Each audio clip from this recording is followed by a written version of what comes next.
पूर्व कृषि मंत्री चंद्रशेखर साहू के नेतृत्व में छत्तीसगढ़ का पहला एक दिवसीय खेत सत्याग्रह रविवार को संपन्न हुआ। समर्थन मूल्य में धान खरीदी तत्काल शुरू करने सहित 8 अन्य मांगों को लेकर लगभग 5 घंटे तक यह सत्याग्रह किया गया। सुबह 11 बजे साहू किसानों की आत्महत्या मामले में जांच हेतु बने समिति के सहयोगियों में भाजपा जिला मोर्चा के पूर्व प्रदेश अध्यक्ष संदीप शर्मा और भाजपा किसान मोर्चा के महामंत्री गौरीशंकर श्रीवास के साथ बजरंगपुर पहुंचे और एक खेत में किसानों की बर्बाद हो चुकी फसल को हाथों में लेकर उनका बीड़ा बनाकर खेत सत्याग्रह की शुरुआत करते हुए 200 मीटर दूर एक अन्य खेत में बनाए हुए कार्यक्रम स्थल पहुंचे और खेत सत्याग्रह की विधिवत ढंग से शुरुआत की। कार्यक्रम में उपस्थित कार्यकर्ताओं और किसानों को संबोधित करते हुए साहू ने कहा कि छत्तीसगढ़ की अस्मिता खेत से जुड़ी है, लिहाजा प्रदेश के किसानों के साथ हो रहे अत्याचार को लेकर सरकार के हठ धर्मीयता को लेकर यह खेत सत्याग्रह करना पड़ रहा है। उन्होंने कहा कि किसानों का धान कट चुका है, उनके पास धान रखने के लिए जगह नहीं है, ऐसे में उन्हें काफी दिक्कतें उठानी पड़ रही है। अगर सरकार समर्थन मूल्य में तत्काल धान खरीदी प्रारंभ नहीं करती है तो किसानों को भारी नुकसान उठाना पड़ेगा।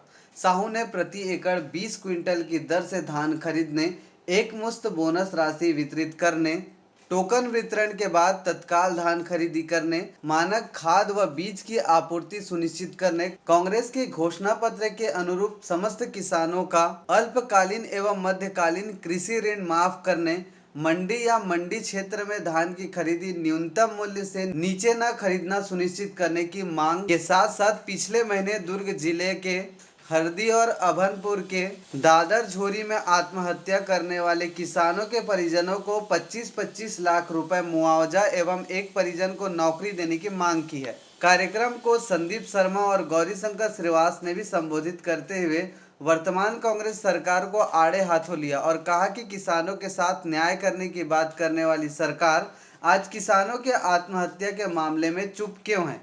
किसानों की फसल बर्बाद हो चुकी है और उन्हें उनकी जरा भी परवाह नहीं है। उन्होंने सरकार से जल्द धान खरीदी प्रारंभ करने की मांग की है। वहीं बीजेपी के विशेष आमंत्रित सदस्य किशोर देवांगन ने केंद्र सरकार के कृषि कानून पर कहा कि यह पूरी तरह से किसान भाइयों के हित में है। आप लोग अपने फसल को देश के किसी भी कोने में बेच सकते हैं। वर्तमान कांग्रेस सरकार किसानों को मंडी व न्यूनतम समर्थन मूल्य के नाम से भ्रमित कर रही है। वास्तव में बिचौलियों से बचना है। देवांगन ने कहा कि वर्तमान सरकार की वादाखिलाफी व अनदेखी को घर घर पहुंचाएंगे। उन्होंने किसान भाइयों से निवेदन करते हुए कहा है कि कैसी भी परिस्थिति हो, आप लोगों को आत्महत्या जैसे गंभीर कदम नहीं उठाना है। हम सभी लोगों को एकजुट होकर अपने अधिकार व हक की लड़ाई लड़नी है। हम लोगों को मजबूर नहीं, मजबूत सरकार चाहिए। वर्तमान सरकार सभी मोर्चों पर फेल साबित हो रही है। इसके अलावा एक दिवसीय खेत सत्याग्रह को अन्य अतिथियों द्वारा भी संबोधित किया गया।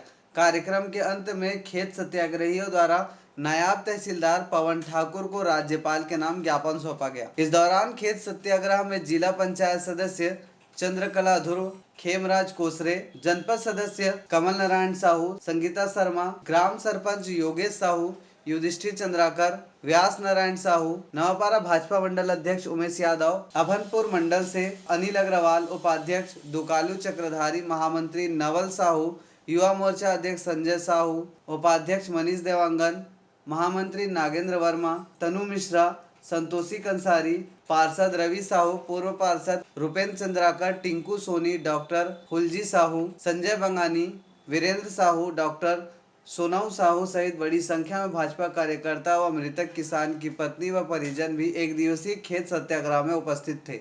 डीएनएक्स टीवी के लिए नवापारा राजीव से विश्वेश्वर हिरवानी की रिपोर्ट। ईश्वर खेत हमारे संस्कृति और छत्तीसगढ़ के किसान की अस्मिता का प्रतीक है और खेत की दुर्दशा को देखकर एक युवा किसान ने जो अपनी ई लीला समाप्त की है, उसी खेत में बैठ के आज हम अपील कर रहे हैं कि बात छत्तीसगढ़ के किसी किसान को आत्महत्या करने की जरूरत नहीं है। भारतीय जनता पार्टी उनके साथ है, पूरे प्रदेश की जनता उनके साथ है और हम सब उनके हर सुख दुख में हर मोड़ पर हम उनके साथ मिलेंगे और हम सब जनप्रतिनिधि एक साथ मिलकर उन्हें संबल प्रदान करेंगे और सरकार को बाध्य करेंगे कि वो अपनी नीतियों को इस प्रकार से निर्धारित करे ताकि हमको इस प्रकार से आत्मघाती कदम उठाना न पड़े। और इसी बात को लेकर हम आगे की लड़ाई जिस प्रकार से हमारे सामने दिखाई पड़ रहा है, यदि सरकार ने अपनी हठधर्मिता को नहीं छोड़ी तो हम हर तरीके से लड़ाई लड़ेंगे। मंत्रालय से लेके सचिवालय से लेके मंत्रियों के बंगले तक झंझकोरेंगे।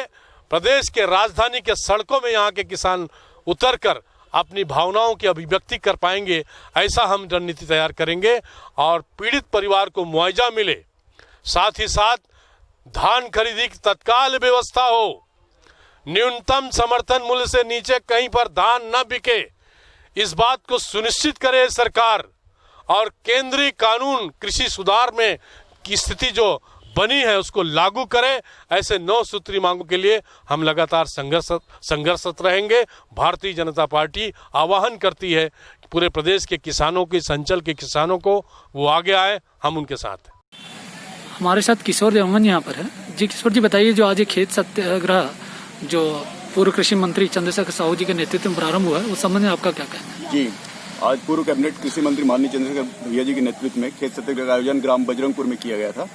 यहाँ पे कुछ दिन पहले ग्राम दादर झोरी में हमारे युवा कृषक कमलेश साहू जी ने आत्महत्या कर लिया था, जिनके परिवार के लिए सरकारी नौकरी तथा उनको तत्काल 25 लाख मुआवजा राशि मांग करने के लिए ये खेत सत्याग्रह का आयोजन किया था। लगातार प्रदेश में किसानों के प्रति अनदेखी व उदासीनता को देखते हुए किसान लोग मजबूर हो रहे हैं और कहीं न कहीं ये गंभीर कदम उठा रहे हैं। हमारी इस खेत सत्याग्रह के माध्यम से हम सरकार से कुछ मांगे रखे हुए हैं। पीड़ित परिवार को तत्काल रूप से 25 लाख रुपए दिया जाए, उनके परिवार के एक सदस्य को सरकारी नौकरी दिया जाए, टोकन विपरांत तत्काल धान को खरीदा जाए, साथ ही साथ बोनस राशि को एकमुश्त दिया जाए, प्रति एकड़ 20 कुंटल धान खरीदी किया जाए, क्योंकि केंद्रीय पुल ने 60 लाख मीट्रिक टन चावल खरीद करने के लिए राज्य सरकार को उन्होंने हामी भर दी है। तो कहीं न कहीं प्रदेश सरकार को किसानों को प्रत्येक एकड़ 20 कुंटल धान को खरीदना चाहिए। साथ ही साथ पिछले साल हम देखे हैं कि कई कृषक साथियों को उनको किसी न किसी तरीके से परेशान किया जा रहा था। गांजा के रूप में उनके धान को कहीं न कहीं रोक करके पकड़ा जाता था। गिरदौरी रिपोर्ट के हिसाब से अभी रकबा भी कम किया गया है, जिसको लेकर किसान काफी हताश है और वो काफी परेशान है। तो हमारा वर्तमान कांग्रेस सरकार से यही निवेदन है कि किसान की मांगों को तत्काल पूर्ण करे और पीड़ित परिवार को 25 लाख रुपए मुआवजा तत्काल प्रदान